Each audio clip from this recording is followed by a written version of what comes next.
You are the one for me, formidable. You are my love, véritable. Et je voudrais pouvoir un jour enfin te le dire, te l'écrire. Formidable, Charles Aznavour, il y a moins d'un mois, livrait l'un de ses secrets de longévité. J'écris tous les jours. Je déchire aussi beaucoup. Je déchire pas d'ailleurs, je broie. J'adore le bruit. Je mets le papier dedans. Je sais qu'on va pas me piquer l'idée. On m'en a piqué souvent. Né il y a 94 ans à Paris, de parents arméniens. Son père est chanteur, sa mère comédienne. Ils vivent dans 20 mètres carrés à 5. Pour le petit Charles, c'est la bohème.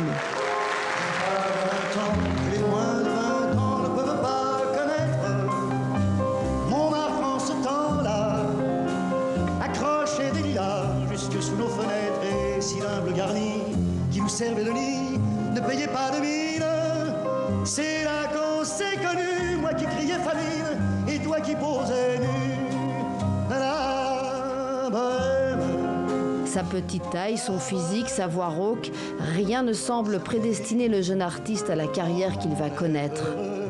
Toute une partie de la jeunesse d'Aznavour, de ses débuts dans le métier, c'est contre le destin, contre l'avis des gens qui savent, des critiques, des managers, des patrons de salle et même des copains.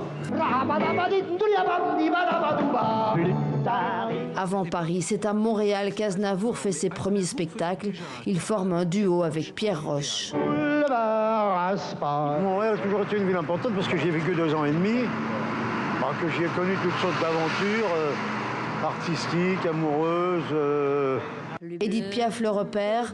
Dans l'ombre, Aznavour devient son parolier, son régisseur, son confident. J'étais une sorte de complice de Piaf. Parce qu'on avait énormément de choses en commun. C'est-à-dire qu'on avait une chose en commun qui était la plus importante, la rue.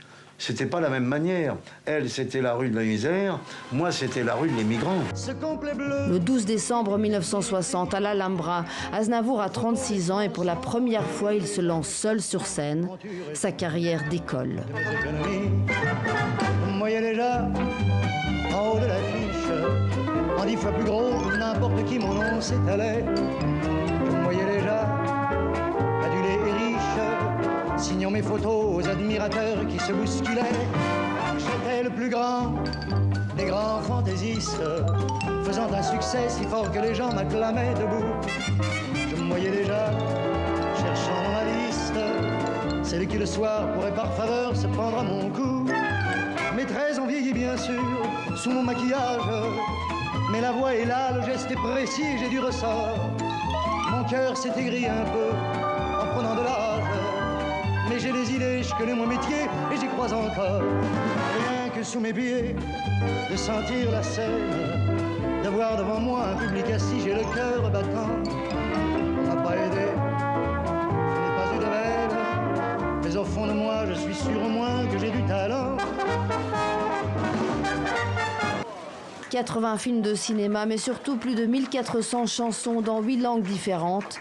Cette bête de scène séduit tous les publics. Je me régale en scène et le public le voit.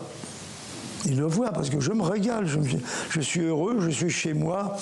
Et quand je trouve une plaisanterie qui me plaît, que je leur dis, je me marre avec eux.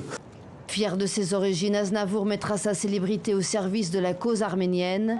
Il partage et transmet à sa fille notamment, qui chante parfois avec lui. Jusqu'au bout, sa musique aura été sa vie. Je ne suis pas mécontent du tout. Je ne dirais pas que je suis fier de moi, c'est encore un mot ronflant. Je dirais que le petit soldat a fait son travail. Voilà. Je n'ai pas de mille à me faire, je serai pas trop mal logé, que j'aille au ciel ou en enfer, je n'ai pas lieu de m'inquiéter.